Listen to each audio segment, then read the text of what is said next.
Okay, we are at the time of reckoning. I am going to do my hydrometer and see exactly what I'm looking at as far as gravity. It's been about 16 hours since I went ahead and I started the must. Not really the must, I haven't added the yeast to it. Started the brew that's going to become the must. Rope hanging down. It just doesn't want to act right. My hydrometer, I also picked up, I had to stop by the feed store today to pick up bird feed from the Weiss bird feeders. So, we'll go check it. Well, the reason why I said I got ahead of myself is because when I was there, they have homemade syrup, which is it's made relatively locally. So I figured, why not? It's cheap, it's a sugar base, and if I'm not happy with my gravity, we can add it to it and rock on. So I'm gonna walk over here and see what our gravity is. I have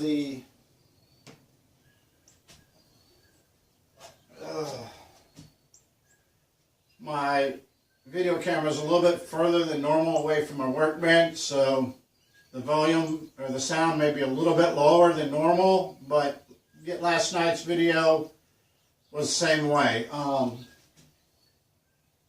our hydrometer in. Put my glasses on so I can see what I'm looking at. Let's see what my potential gravity is. What the gravity is, it's alcohol. Wow. We're looking at about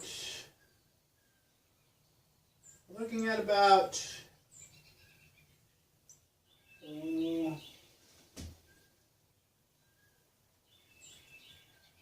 potential gravity of about 24, which I'm happy with because the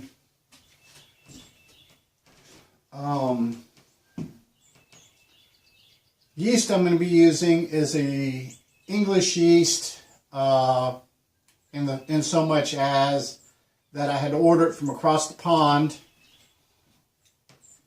and it tops out. If I let it ferment to dryness, we're going to look at 13%.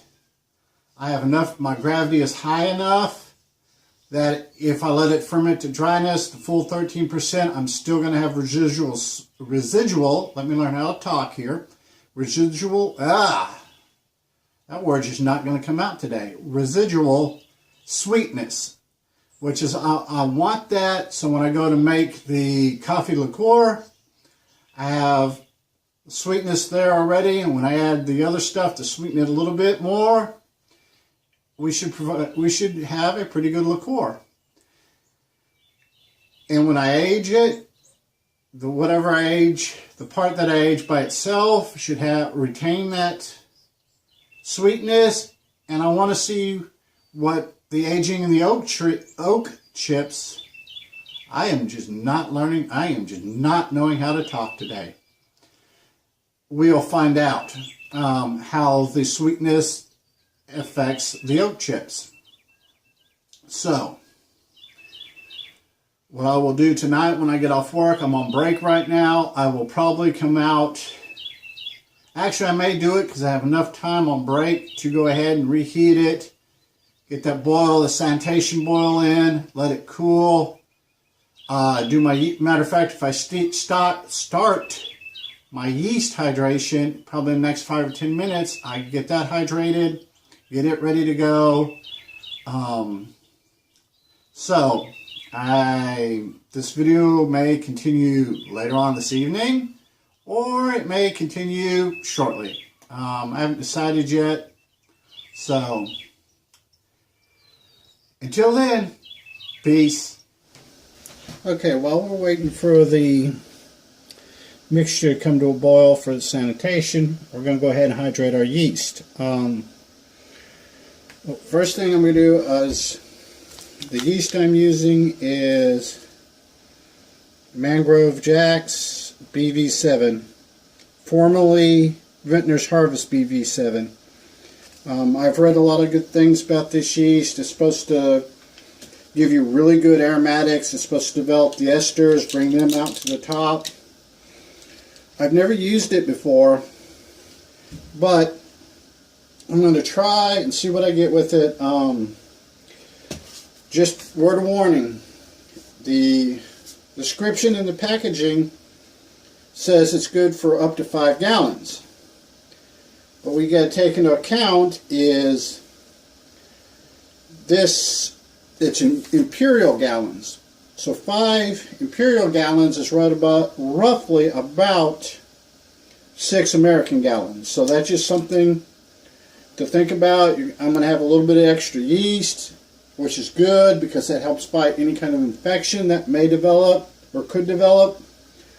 So, first thing I'm going to do is I've got my stir plate. I've got roughly 80 milliliters of water because this is an 8-gram packet. So, first thing I'm going to do is I gotta get something out of my clean barrel real quick.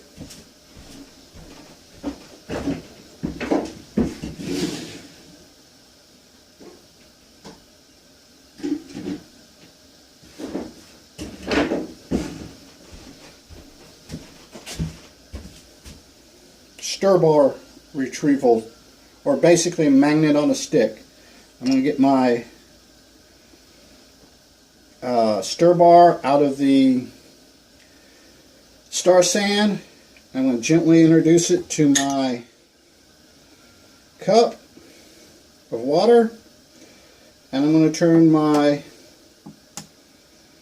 thing on.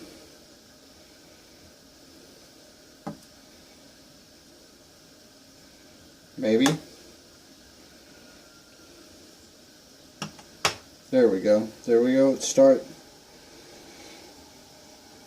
Okay, and I'm going to take this and put it back in the clean barrel.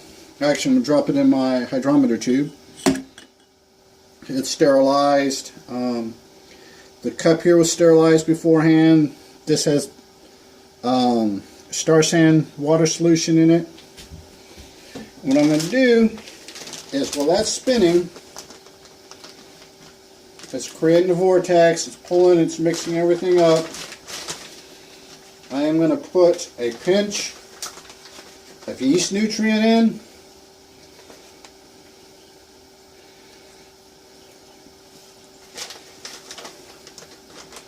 Which I will be adding to the must as well.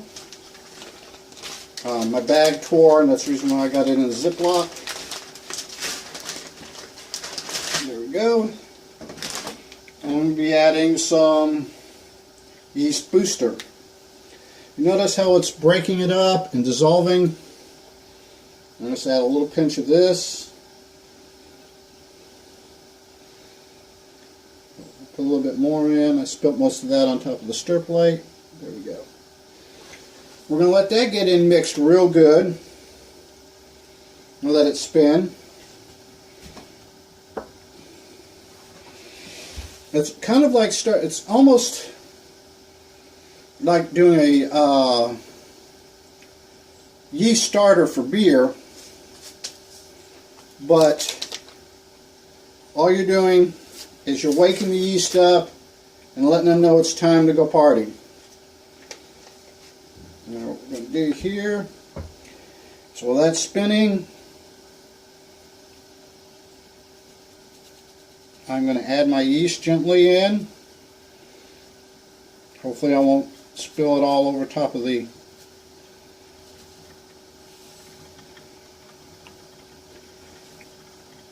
and increase my speed.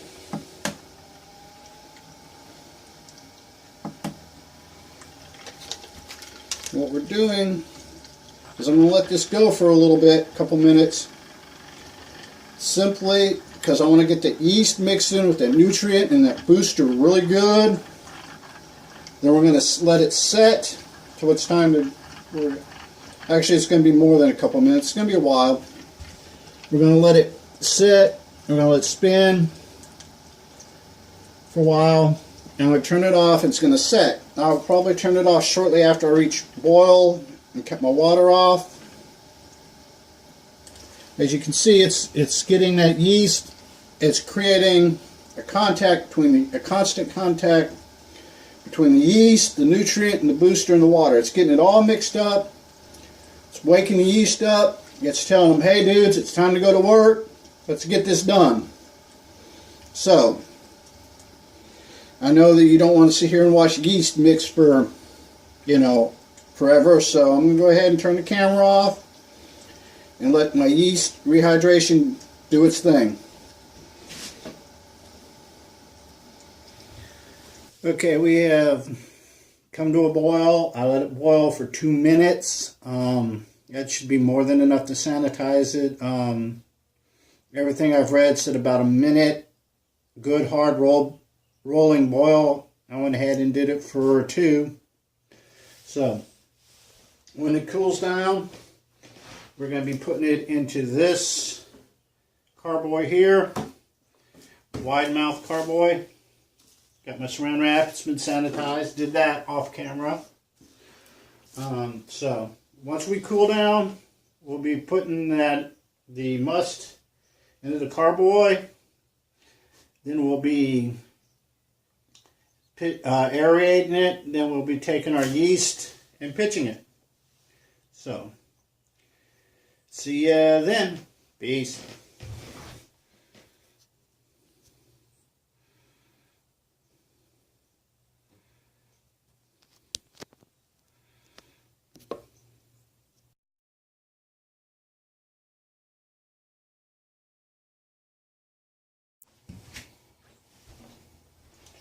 Okay, we're down to about 110 degrees. I'm going to go ahead and pour it into the fermenter.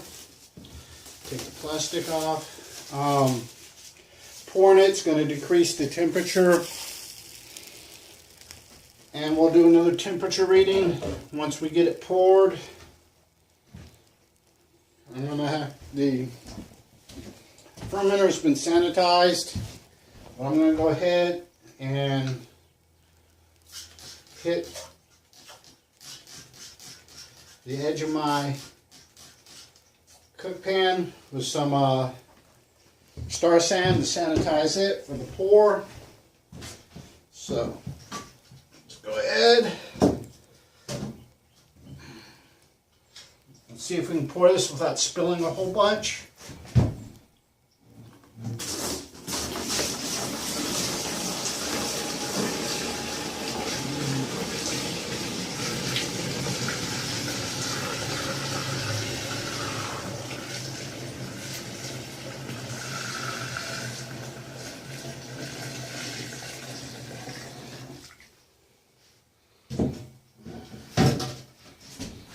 It's about 3 gallons so far. Let's see, can't see it, it's off camera, it's too low, but 1, 2, 3, yeah. About 3 gallons.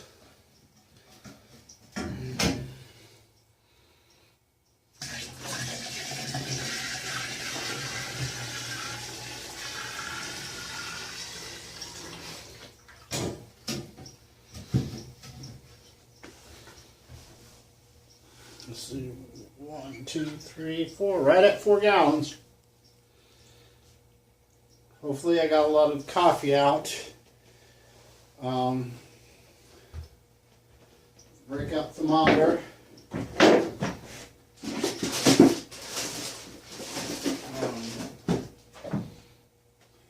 There's the thermometer.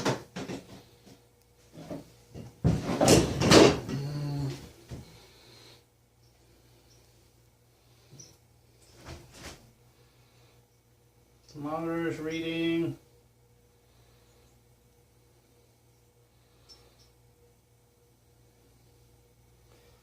right about 100 degrees.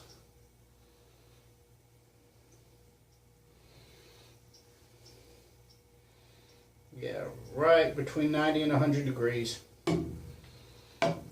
So we're good with that. I'll probably wait about 15-20 minutes to see how long this, if I can get it a little bit cooler. I may sanitize my stir spoon and stir it a little bit to try to get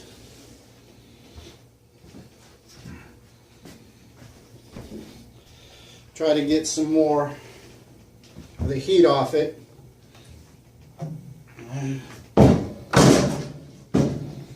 Yeah. I got a little bit of mess cleaned up off the floor. So got that up where we can see it now.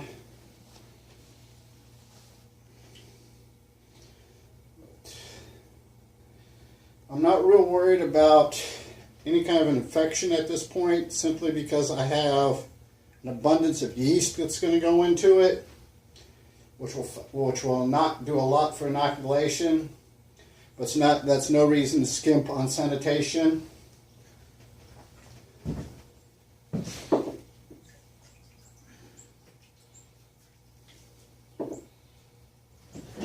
So,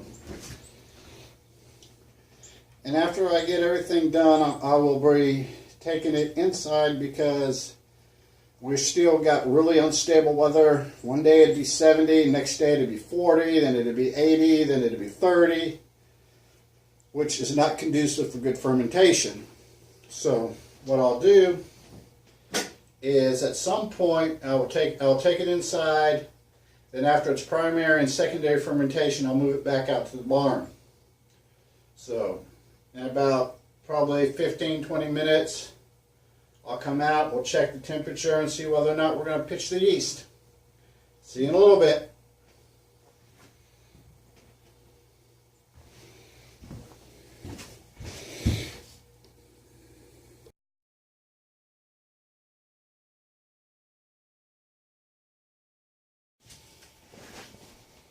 Okay, we're down at a temperature that I'm comfortable pitching the yeast and doing the oxidation first, then pitching the yeast.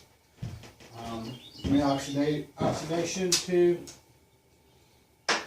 out of the sanitation, or out of the sandstar. This is basically your oxidation rod. It's connected to pure oxygen tank. You do not want to touch the stone at the end with your hands, because the oils on your hands will mess the stone up. We're going to do about a 30-second oxidation. You want to hold your oxidation rod about halfway in the wort. You don't want it on the bottom.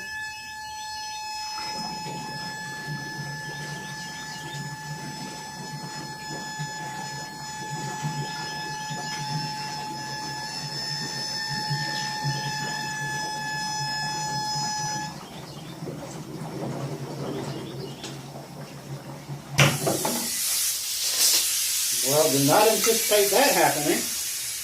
That's why we sanitize it. So let's go ahead and retrieve our rod. Good thing I have a magnet on the stick. So I don't have to reach my hands in there. No, it didn't fall all the way in. So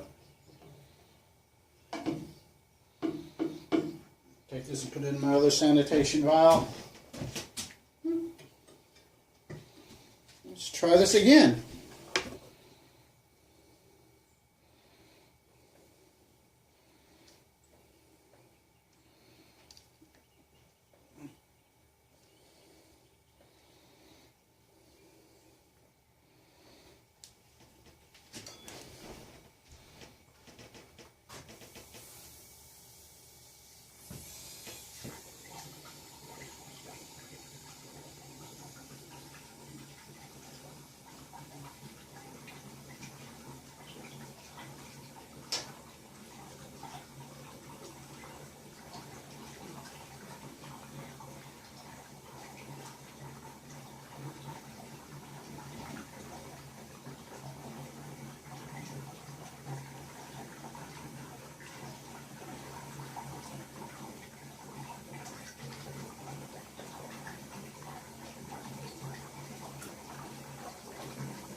kind of maybe a little bit longer than 30 seconds, but the extra oxygen is going to help the yeast.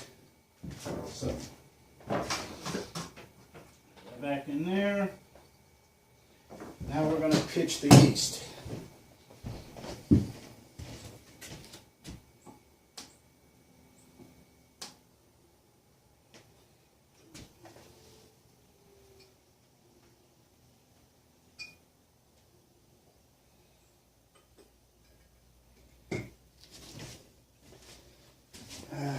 Ready to pitch the yeast.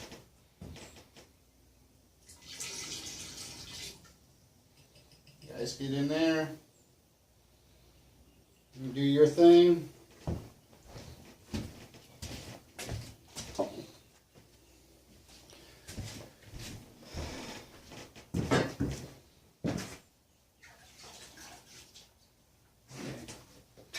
The thing with these big mouth fermenters is they have a bad reputation that the lid, once fermentation starts, will back out and pop off. But there's an easy fix for that. It's called duct tape. Take and you put your lid in, get it down secure, and where did I put my duct tape? There's my duct tape.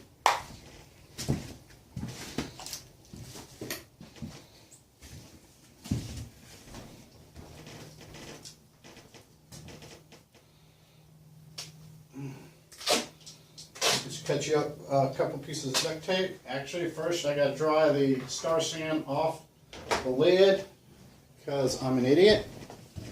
Your duct tape will not stick if the lid is not dry, but that's okay. We can do that. The fermenter is kind of sitting on an angle for two reasons. A, better visibility in the camera. And B, I put an ice pack underneath the fermenter to cool the wort down a little bit. So that's what we got going there. I'll take my duct tape.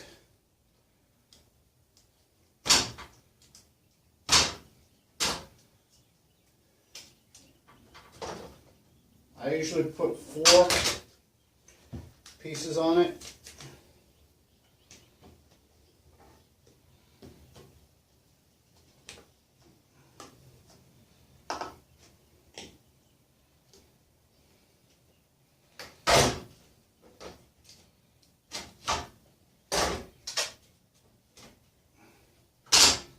You got to make sure you get inside here and down over the edge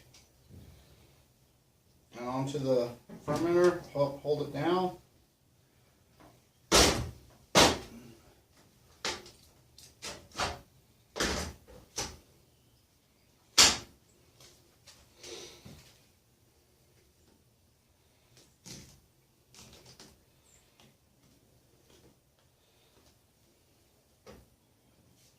You want to do this before you put your airlock on because you'll blow all the liquid out of your airlock when you're tightening the lid down. So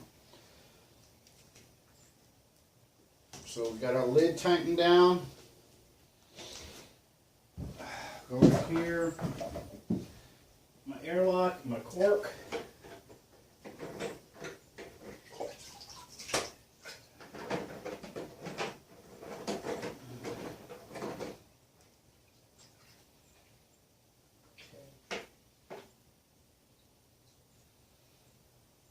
Trying to find the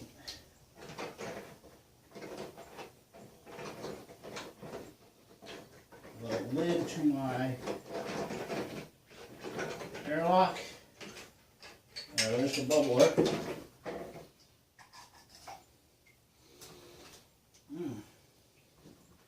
I do have the lid in my hand, so I'll go ahead and we'll put a little bit of star sand in. Put the lid on.